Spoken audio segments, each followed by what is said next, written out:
Amen. Exode chapitre 34 et le pasteur Marie-Albert va nous aider dans la lecture à partir du verset 27.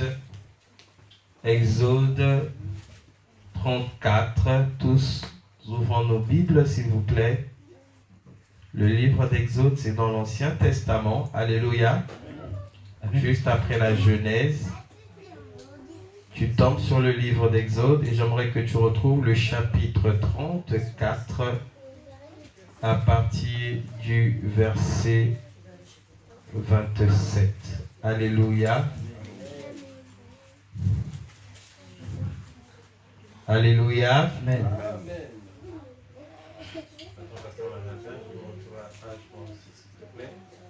Exode 34 à partir du verset 27. Écoutons pasteur Marie-Albert. Exode 34 à partir du verset 27. Je lis le Seigneur. L'Éternel dit à Moïse, écris ces paroles, car c'est conformément à ces paroles que je traite alliance avec toi et avec Israël. Verset 28. Moïse fut là avec l'Éternel 40 jours et 40 nuits. Il ne mangea point de pain et il ne but point d'eau. Et l'Éternel écrivit sur les tables les paroles de l'alliance, les 10 paroles. Voici, Moïse descendit de la montagne de Sinaï. Moïse descendit de la montagne de Sinaï. Ayant les deux tables du témoignage dans sa main. En descendant de la montagne, il ne savait pas que la peau de son visage rayonnait. Il ne savait pas que la peau de son visage rayonnait. Dites avec moi, la peau de son visage rayonnait. Dis-le encore une fois. La peau de son visage rayonnait. Continue, pasteur Marie-Albert. Parce qu'il avait parlé avec l'Éternel. Parce qu'il avait parlé avec l'Éternel. Alléluia. Amen. Continue, pasteur Marie-Albert. Verset 30. Aaron et tous les enfants d'Israël regardèrent Moïse. Et voici, la peau de son visage rayonnait. Et ils craignaient de s'approcher de lui. Moïse les appela. Aaron et tous les principaux de l'assemblée vinrent auprès de lui et leur parla. Après cela, tous les enfants d'Israël s'approchèrent et il leur donna tous les ordres qu'il avait reçus de l'Éternel sous la montagne de Sinaï. Lorsque Moïse eut achevé de leur parler, il mit un voile sur son visage. Il mit un voile sur son visage. Dites avec moi, il mit un voile. Il mit un voile sur son visage. Sur son visage. Continue, pasteur Marie-Albert. Verset 34. Quand Moïse entrait devant l'Éternel pour lui parler, il ôta le voile jusqu'à ce qu'il sortît. Et quand il sortait, il disait aux enfants d'Israël ce qui lui avait été ordonné. Les enfants d'Israël regardaient le visage de Moïse et voyaient que la peau de son visage rayonnait. Et Moïse remettait le voile sur son visage. Moïse remettait le voile sur son visage jusqu'à ce qu'il entrât pour parler avec l'Éternel. Jusqu'à ce qu'il entrât pour parler avec l'Éternel. Alléluia. Amen. Dites un amen bien. Amen. Un amen glorieux. Amen. Un amen puissant. Amen. Un amen vitaminé. Amen. Alléluia. Amen. Acclame très fort pour la parole de Dieu. Et je acclame très fort pour la parole de Dieu. Vous êtes avec moi? Alléluia. Fermez vos Bibles et suivez-moi attentivement. Alléluia. Amen. Alléluia. Amen. Le passage que nous venons de lire est en train de nous rendre un enseignement très profond et très puissant. J'ai intitulé le thème de ce message, le voile. Dites avec moi le voile. Le voile. Ce matin, nous allons introduire ce message et la semaine prochaine, nous allons rentrer dans les profondeurs car il y a beaucoup de choses ici que le Seigneur veut nous enseigner. La Bible est en train donc de nous révéler quelque chose, c'est que Moïse était monté sur la montagne de Sinaï. Dites avec moi la montagne de Sinaï. Et là, au-dessus de cette montagne, Moïse s'est mis à prier. Alléluia. Alléluia. Amen. Alléluia. Amen. Ma sœur Krishna, c'est quoi la prière? Si tu définis la prière comme toi tu le comprends, comme toi tu l'entends, comme toi tu le connais, c'est quoi la prière? Alléluia. Amen. Ma sœur Oline, c'est quoi la prière? Parler au Seigneur. Alléluia. Amen. Ma sœur Déborah, c'est quoi la prière? C'est un moment d'intimité avec Dieu. Un moment d'intimité avec son Dieu. Ma sœur Dodo, c'est quoi la prière? C'est un moment où on se confie à Dieu. Un moment où on se confie à Dieu. Alléluia. Amen. Alléluia. Amen. Alléluia. Amen. Alléluia. Amen.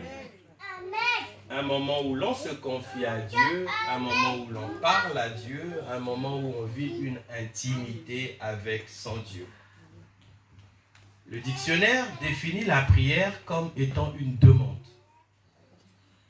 Si je te parle et que j'utilise l'expression te prier, c'est une demande que je suis en train de t'adresser. Alléluia.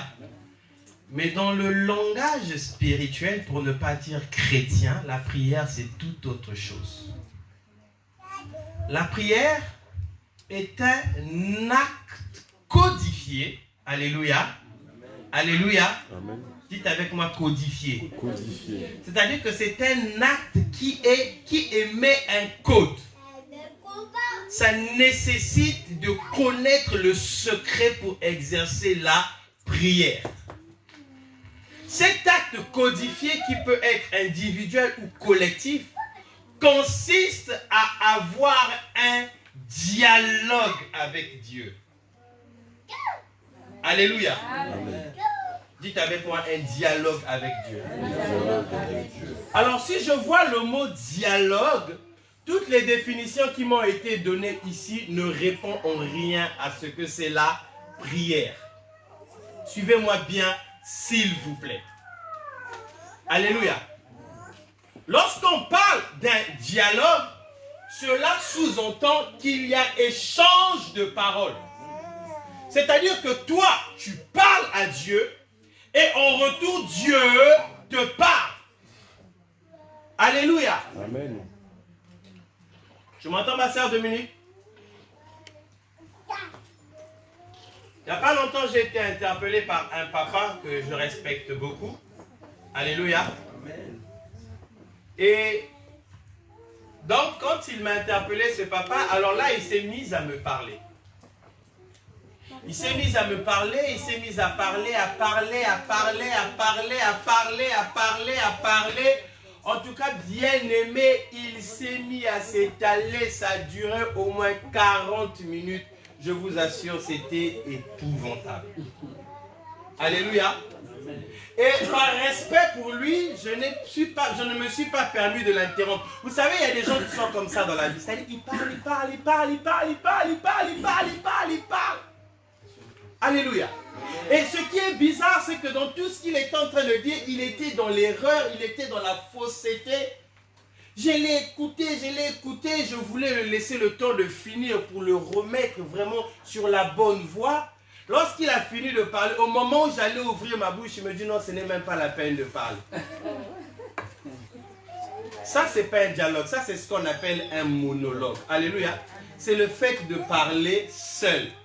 Et il y a des gens qui sont comme ça dans la vie, des experts monologues. C'est-à-dire que lui, quand il ouvre la bouche, blablabla, blablabla, blablabla, blablabla, blablabla, blablabla, il n'écoute pas, il parle, il parle, il parle, il parle. Parfois, toi, tu es en train de le parler, mais il n'est pas là où tu es en train de lui dire. Il ne t'écoute pas, il dit quelque chose, il continue du début jusqu'à la fin. Il est accroché à son idée, il est accroché à ce qu'il est en train de dire. Il est tellement convaincu de ce qu'il dit à 450% que tout ce qui l'entoure n'a plus de valeur. Alléluia. Bien aimé, si tu connais quelqu'un qui est comme ça, il faut intercéder pour lui. Parce que c'est grave. Mais entre-temps, si toi-même tu es comme ça, frère, je te recommande de prendre un programme de prière parce que tu es un danger pour les autres, mais tu es également un danger pour toi-même. Alléluia. Alléluia.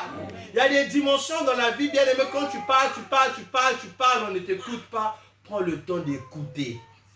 Parce que parfois, en écoutant, tu vas te rendre compte pourquoi les gens ne t'écoutent pas. Est-ce que je parle à quelqu'un? Alléluia. C'est très important ce que je suis en train de dire. Parce que la Bible nous enseigne que tes paroles soient peu nombreuses, car une bouche qui parle beaucoup est une bouche qui ne manque pas de péché.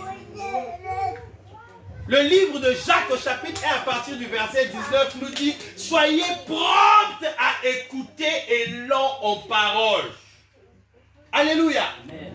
C'est-à-dire la Bible nous emmène dans une dimension où nous devons apprendre à écouter. Alléluia. Pourquoi je vous dis toutes ces choses? Parce que ici la Bible est en train donc de nous rendre témoignage de Moïse qui est monté sur le mont Sinaï. Et sur le mont Sinaï, Moïse s'est mis à avoir un entretien avec Dieu. Moïse s'est mis à prier le Seigneur. Il y avait un échange entre Dieu et Moïse. Il y a des gens qui viennent dans la présence de Dieu tous les jours, ils parlent à Dieu sans pour autant laisser le soin à ce que Dieu puisse les parler. Si dans ta prière, elle est constituée de 2 heures à parler à Dieu, mais à aucun moment tu te mets à écouter Dieu, bien aimé, ce n'est plus une prière, ça devient un monologue. Ah, c'est fort ce que je suis en train de dire, hein? Alléluia. Alléluia. Amen. Parce qu'un enfant de Dieu, c'est celui qui doit savoir écouter Dieu. Et je vais rentrer justement, maman Roline, où on va rentrer dans les profondeurs. On partagera un enseignement, je dirais un séminaire d'enseignement et d'édification biblique où je parlerai de comment écouter Dieu. Alléluia. C'est important. Savoir être à l'écoute de Dieu. Parce qu'il ne suffit pas seulement de parler à Dieu, mais il arrive une dimension où Dieu doit aussi te parler. Dieu doit te donner des orientations. Dieu doit te donner une conduite, une instruction. Il y a des difficultés parfois dans nos vies que nous sommes en train de vivre. Tu pries tous les jours, il n'y a pas exaucement de prière tout simplement parce que Dieu est en train de te montrer la solution de ton problème. Mais tellement que tu es distrait que tu n'écoutes pas. Alléluia. Et rien ne change. Rien ne change. Moïse est monté sur le mont Sinaï. Et la Bible nous dit que Moïse s'est mis à parler avec Dieu. Moïse a parlé à Dieu et Dieu a parlé à Moïse. Et là était en train de s'exercer ce qu'on appelle la prière. Dites avec moi la prière. Je veux dire à quelqu'un ce matin que la prière est un dialogue. La prière est un entretien. Tu m'entends ma sœur Krishna? Tu te mets à genoux, tu parles à Dieu, mais dans cette position aussi Dieu te parle. Parce que si tu n'écoutes pas Dieu, tu ne pourras jamais être agréable à Dieu. Tu ne pourras jamais vivre les ordonnances de Dieu. Tu ne pourras jamais vivre la gloire de Dieu.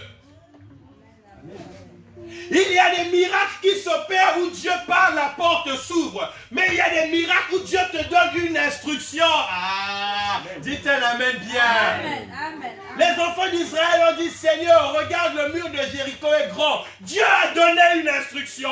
Prenez les instruments et vous vous mettez à chanter et contourner 7 fois. S'ils n'avaient pas été prompts à écouter, ils allaient prier, rien n'allait se faire. Est-ce que je parle à quelqu'un?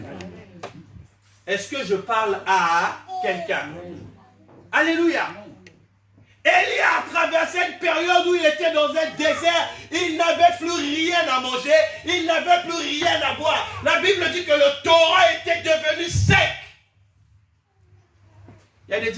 la vie où le torrent devient sec. Alléluia. C'est-à-dire que tu commences à vivre des sécheresses dans la vie. Tu es en train de traverser une période de trou, une période de galère, une période où tout est fermé, une période de difficulté, une période d'épreuve. Mais dans la période d'épreuve, tu as besoin de parler à Dieu, mais tu as aussi besoin que Dieu puisse te parler. Dieu dit à Élie, lève-toi, va à Sérepta, là-bas j'ai ordonné une veuve de te nous. Si Élie n'avait pas écouté Dieu, frère, il allait prier du matin au soir, rien n'allait se passer. Lorsqu'on n'est pas à l'écoute de Dieu, la prière devient inefficace. La prière ne produit pas les résultats qu'il faut. Il y a des gens jusqu'aujourd'hui qui continuent à lutter avec des combats bizarres, des combats qui ne finissent pas malgré les prières qu'ils sont en train de faire, tout simplement parce qu'ils n'écoutent pas les orientations que Dieu leur donne. Alléluia. J'aimerais que ta vie soit l'expression de cette parole que le prophète Samuel était en train de dire. Dans la présence de Dieu, Samuel disait, parle mon Seigneur, car ton serviteur écoute. Répète après moi cette prière, parle mon Seigneur. Parle mon Seigneur. Et tu t'appelles par ton nom, car ton serviteur Aimar écoute. Dis-le encore une fois, parle mon Seigneur, car ton serviteur Aimar écoute. Dis-le avec conviction une troisième fois, parle mon Seigneur, car ton serviteur Aimar écoute. Alléluia. Tu as besoin d'être à l'écoute de Dieu. Lorsque nous prions, bien-aimés, lorsque nous pratiquons le décodage de la prière, parce que je viens de dire que la prière est un acte codé. Lorsque tu ne comprends pas le code de la prière, bien aimé, tu peux prier du matin au soir. Les résultats ne seront pas visibles. Alléluia. C'est la raison pour laquelle que parfois nous rencontrons certaines personnes qui ont un langage bizarre de la chrétienté. Les gens qui te diront, moi j'étais chrétien, moi j'ai prié pendant des années et rien ne s'est produit dans ma vie. C'est normal. C'est parce qu'ils n'avaient pas compris le code de la prière. Alléluia. Ah, Dieu l'amen puissant. Moïse est monté sur la montagne. Lorsqu'il est monté sur la montagne, Moïse a commencé à converser avec Dieu. Moïse a commencé à parler avec Dieu. Moïse a commencé à échanger avec Dieu. Il y a eu un entretien entre Moïse et son Créateur. Ce qui est bizarre dans ce passage, bien-aimé, c'est que la Bible nous dit, quand l'entretien est fini, quand la prière est finie, lorsque Moïse s'est mis à descendre de la montagne du Sinaï, la Bible dit que son visage a commencé à rayonner. Bien-aimé, écoute-moi, peut-être que tu ne le savais pas. À ce moment-là, je veux te le dire avec toute la force possible, avec toute mon énergie possible. Je veux que ces paroles restent gravées dans ton cœur et que tu ne les oublies jamais.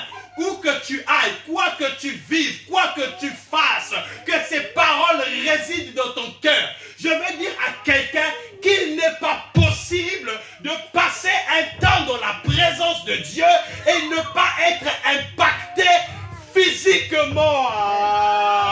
Amen. Ce n'est pas possible de venir prier Dieu, d'avoir un entretien dans la présence de Dieu et de rester la même personne. Ce n'est pas possible. Amen. Alléluia. Amen. La Bible est en train de préciser que l'entretien entre Moïse et l'Éternel s'est passé sur le mont de Sinaï. Moïse est monté sur le mont de Sinaï. Et le mont de Sinaï était un lieu sacré. Était le lieu où Moïse était en train de recevoir les instructions de Dieu. Était le lieu où Moïse était en train d'avoir un entretien avec Dieu. Mais c'était le lieu où Moïse était en train d'être revêtu de la gloire de Dieu. Je veux dire à quelqu'un que cet endroit, cette église est pour toi le mont de Sinaï de ta vie. Alléluia. De même que Moïse montait sur la montagne pour recevoir de Dieu, De même que moi aussi, je monte à l'église pour recevoir de Dieu. Je vais dire à quelqu'un ce matin, bien aimé, moi je ne vais pas à l'église. Moi je monte à l'église. Parce que l'église, c'est cette montagne de Sinaï où je reçois de Dieu. Je ne viens pas dans cet endroit pour perdre mon temps. Je ne viens pas dans cet endroit pour regarder les gens. Je ne viens pas dans cet endroit, bien aimé, afin que les hommes puissent me montrer leurs histoires. Mais je viens ici pour avoir un entretien avec Dieu, pour recevoir quelque chose de Dieu, pour que mon être entier soit revêtu de l'autorité et de la gloire de Dieu. Cet endroit est pour moi un lieu sacré. Dis avec moi un lieu sacré. Bien aimé, si tu ne comprends pas ces choses, ton christianisme est une perte de temps. Si tu ne comprends pas ces choses, bien aimé, je vais te dire que tu es un handicapé spirituel. Alléluia. Alléluia. Bien aimé, la première fois où Dieu a rencontré Moïse, la Bible dit que Moïse a vu le buisson ardent en train de brûler. La première parole que Dieu a dit à Moïse, oh tu t'es souillé de là, parce que le lieu où tu te trouves est sacré. C'est la raison pour laquelle dans certains lieux de culte, dans certaines confessions religieuses, ils enlèvent les chaussures avant de rentrer, parce qu'ils considèrent que le lieu où ils vont adorer est un lieu sacré. Mais nous, nos souliers aussi, nous devons les ôter, mais ce sont des souliers d'une dimension spirituelle. C'est-à-dire que tu ne viens pas à l'église comme si tu étais en train de partir au marché. Tu ne viens pas à l'église avec une position bien aimée où ton haut est dehors, où ton bas est dehors, où tout est exposé comme si tu étais en train de partir dans une boîte de nuit. Non, tu viens dans un lieu sacré, rencontrer un Dieu sacré, traiter des problèmes sacrés, pour recevoir des instructions sacrées, pour que ta vie devienne sacrée. Et lorsque tu comprends cette dimension, tu rentres dans le ministère de la gloire. Tu rentres dans la dimension où ton visage est en train de rayonner. Je parle de la sacrificature ce matin. Je suis en train de parler des choses sacrées, des choses saintes, des choses qui n'ont rien à voir avec les choses intellectuelles de ce monde. Ce n'est pas la mathématique que je t'enseigne ce matin. Ce n'est pas la comptabilité, mais je te parle de la sacrificature, le mystère du monde Sinaï, le mystère de l'Église. Alléluia. Dans ce lieu sacré, Moïse a reçu l'instruction de Dieu. Dans ce lieu sacré, Moïse a reçu l'instruction de Dieu. Mais ce qui m'a choqué, c'est que lorsqu'il est descendu du mont Sinaï, pasteur Marie-Albert, Moïse lui-même, il ne savait pas. Il n'était pas au courant, mais la Bible dit que son visage a commencé à rayonner. Écoute-moi, je vais dire à quelqu'un que tu ne sortiras pas de cet endroit comme tu es rentré. Cette année, ton visage doit... je croyais que j'allais entendre un amen bien fort. Alléluia. Alléluia. Ça, c'est un message d'une dimension, il faut recevoir ça avec la foi. Je dis à quelqu'un que cette année, ta vie doit rayonner. Parce que je prie, je dois rayonner. Parce que je vais sur le mont de Sinaï, mon visage doit rayonner. La Bible précise que son visage rayonnait parce qu'il avait conversé avec l'Éternel. Alléluia. Alléluia. Il est écrit dans la parole de Dieu que personne ne peut voir Dieu et rester le même. Lorsqu'on rencontre Dieu, il doit avoir un changement, une transformation. Quelque chose doit s'opérer. Parce que je vais à Sinaï, mon visage doit rayonner. Parce que je vais à Sinaï, ma maison doit rayonner. Parce que je vais à Sinaï, mes enfants doivent rayonner. Mon mariage doit rayonner. Mes études doivent rayonner. Mes entreprises doivent rayonner. J'annonce une onction de rayonnement ce matin dans la vie de quelqu'un. Au nom de Jésus. Alléluia. Alléluia. Il y a des choses où tu dois te révolter. Seigneur, je ne vais pas là-bas pour perdre mon temps. Seigneur, tous les jeûnes que je suis en train de faire, mon roi, ce n'est pas pour faire la taille. J'ai pas envie de maigrir, Seigneur. Sinon, j'allais prendre les yaourts de fitness. Non, Seigneur Jésus. Je suis en train de jeûner parce que je veux voir ta gloire. Je passe du temps dans ta présence parce que je veux voir ta gloire. Quelque chose doit s'opérer. Alléluia. Alléluia. Il est monté dans la présence de Dieu. La Bible déclare que vous recevrez une puissance. Le Saint-Esprit survenant sur vous, et vous deviendrez. Amen. Alléluia. Amen. Et vous deviendrez. Bien-aimé, le devenir dans la présence de Dieu n'est autre que la conséquence du recevoir. Ah.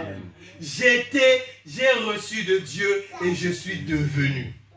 Amen. Non, est-ce que je parle à quelqu'un? Amen. Est-ce que je suis en train de parler à quelqu'un? Amen. Alléluia. J'ai reçu et je suis Devenu.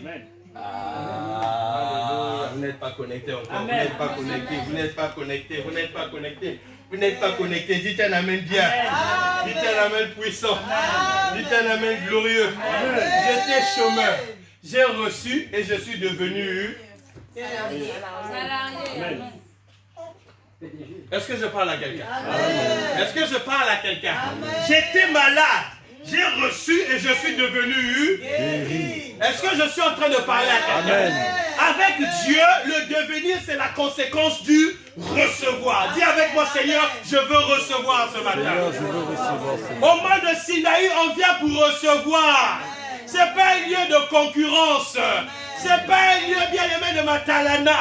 Ce n'est pas un lieu bien-aimé de discussion, de chocolat. Le lieu du Sinaï, c'est le lieu où l'on vient pour recevoir. Ah. Voilà pourquoi dans l'église, on voit des variétés de personnes. Il y en a qui reçoivent, mais il y en a qui ne reçoivent pas. Parce qu'il y en a qui viennent de la distraction, mais il y en a qui viennent parce qu'ils sont concentrés. Ils savent pourquoi il est là. Malgré les embûches, malgré les blocages, malgré toutes les persécutions que le diable peut mettre pour le décourager, pour le changer de chemin, pour brouiller sa foi. Mais il reste connecté, il reste fervent, il reste attaché parce qu'il a un objectif.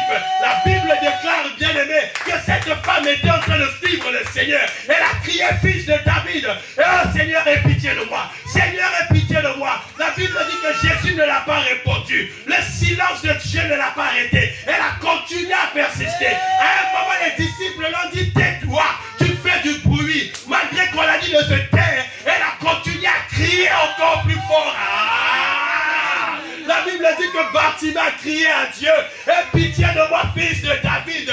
Les gens l'ont dit, tais-toi, tais-toi. Mais Bartimée a crié encore plus fort. Lorsque tu es quelqu'un qui connaît la raison pour laquelle tu viens sur la montagne de Sinaï, les obstacles de la vie ne peuvent pas t'empêcher. Les obstacles de la vie ne peuvent pas t'empêcher.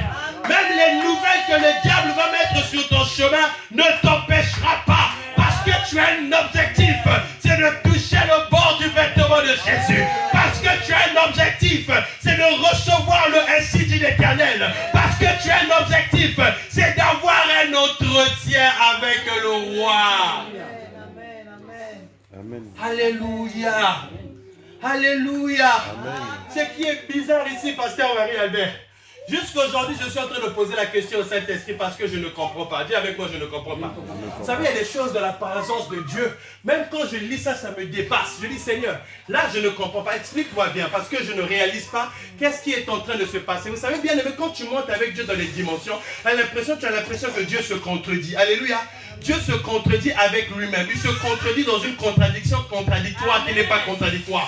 Il dit une chose, il dit autre chose, on ne comprend plus. On est perdu. Il a dit, Seigneur, tu vas me bénir, mais voici, je me retrouve esclave dans la maison de Potiphar. Mais je ne comprends pas, Seigneur. Alléluia. Tu as dit, ça se contredit. Est-ce que je parle à quelqu'un? Est-ce que je parle à quelqu'un?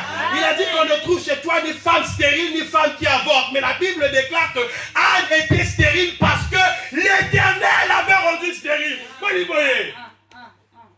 La stérilité de Anne, ce n'était pas les sorciers. Mais c'était Dieu lui-même qui l'avait rendu stérile. Alléluia. Anne aurait pu dire, mais Seigneur, tu as dit dans ta parole, aucune personne stérile, mais comment tu me rends encore stérile? Avec mon Dieu se contredit. Sans se contredire. Dans une contradiction qui n'est pas contradictoire. Ça, c'est le miracle de Dieu. Dis amen, bien. Dis amen que je libère. Dis amen que je dépose. Dis amen que j'ajoute. Libère, papa. Alléluia. Moïse est monté dans la présence de Dieu. En descendant, pasteur Marie-Albert, la Bible dit que son visage rayonnait. Or, ma Bible à moi m'enseigne que quand l'homme regarde ce qui frappe à l'œil, c'est-à-dire le visage, Dieu ne regarde pas le visage, mais Dieu regarde quoi? Le cœur. Normalement, c'est le cœur de Moïse qui allait rayonner de gloire. Puisque Dieu ne regarde pas le visage. Alléluia. Pourquoi est-ce que c'est le visage de Moïse qui a rayonné? Ce n'est même pas la tête. Parce que la Bible dit que c'est comme l'huile qui coule sur la tête d'Aaron. Non, Moïse, ce qui a rayonné, ce n'était pas la tête, c'était quoi? Le visage. Dis avec moi le visage. Le visage. Ah, dis avec moi le mystère du visage. Le mystère du visage. Tu dois comprendre le mystère du visage parce que ce qui va rayonner dans ta vie cette année 2020, c'est ton visage. Amen. Je dis à quelqu'un que la différence de Dieu dans ta vie va s'opérer sur ton visage. Amen. Dis avec moi, mon visage va rayonner. Mon visage va rayonner. Au nom de Jésus. Amen. Alléluia. Amen. Il y a des choses que les hommes voient, il y a des choses que les hommes ne voient pas. Dans la dimension spirituelle, Dieu regarde le cœur. Dans la dimension spirituelle, Dieu juge dans le cœur. Dans la dimension spirituelle, Dieu regarde le cœur. Mais quand tu marches dans la rue, les gens ne regardent pas ton cœur. Les gens regardent quoi? Révélation. C'est-à-dire que Dieu va t'élever dans une dimension où ça ne sera plus le cœur, où ça ne sera plus intérieur, mais ça sera extérieur. Les hommes de ce monde doivent voir. Ton visage, c'est l'expression de ton image. Quand on parle de ta personne, c'est ton visage. Ah, dites pasteur, continue. Pasteur, Dites encore, pasteur, avance. Pasteur, avance. Alléluia. Bien aimé, c'est une question de visage. Tout se passe avec le visage.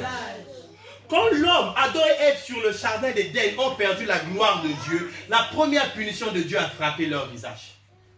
Alléluia. Dieu a dit, parce que vous avez fait ça, à partir d'aujourd'hui, c'est de la sueur de ton front, la sueur de ton visage que tu vas manger. Donc, à partir de cet instant, le visage de l'homme avait changé. Et jusqu'à aujourd'hui, frère, c'est-à-dire, il y a des travails quand tu fais ça. J'avais envie de dire que Adam, si tu étais en face de moi, il y a un nazi pour le matin. Dites un amen bien. Et tu allais dire que Adam, si tu étais là, je allais te donner une bonne claque à la joue parce que la souffrance de ce travail-là, c'est à cause de toi. Alléluia. Alléluia. Le visage exprime ce que tu es. Alléluia. Il y a une dimension de la spiritualité où le visage est le reflet de ton homme intérieur. La Bible dit dans le livre d'Ecclésiaste, un cœur joyeux égaye le visage. On nous présente un rapport direct entre l'intérieur et l'extérieur, entre le cœur et le visage. Bien aimé, il y a des gens qui sont malheureux chez eux, frère. C'est-à-dire que, hein? Dites à la main bien. Vous savez, la Bible dit que celui qui trouve une femme trouve le bonheur. En d'autres termes, ça veut dire que celui qui trouve le mariage trouve le bonheur. Mais il y a des gens, il est à l'intérieur du mariage, frère. Alléluia. C'est-à-dire, c'est un pré-enfer. Avant l'enfer, lui vit d'abord l'enfer sur la terre. Alléluia. Bien aimé, quand tu es malheureux chez toi, parfois même sans que tu n'ouvres ta bouche, même ton visage seulement, ça te trahit. Non, est-ce que vous êtes d'accord? Amen. Non, si vous n'avez pas compris, je vais dire autre chose. Quand tu pleures, qu'est-ce qui te trahit? Le visage. Ton visage. Mais les larmes sont où? C'est le visage.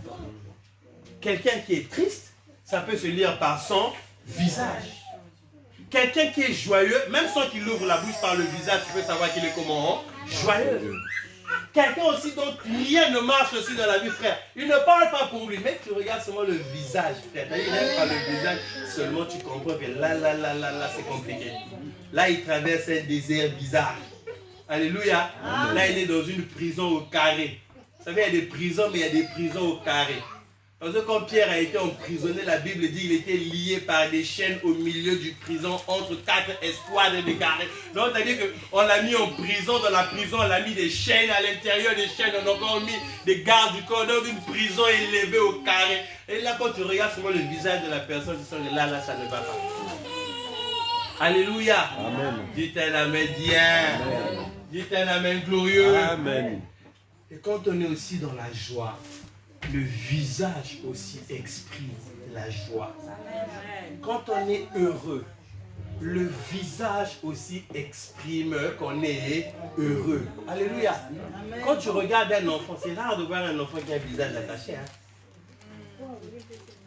Alléluia. Un visage attaché. Tu comprends ce que je dis, non? Visage attaché. L'enfant en général, il est toujours joyeux. Parce qu'il n'a pas de soucis. Parce qu'il n'a pas d'inquiétude, parce que pour lui tout va bien, tout baigne, la vie est en rose. Alléluia. Mais par contre, nous, il arrive des temps où, c'est-à-dire, malgré tu peux bloquer à l'intérieur de ton cœur, tu peux te battre comme tu veux, mais ton visage te trahit. La Bible nous parle de Anne, dans la parole de Dieu.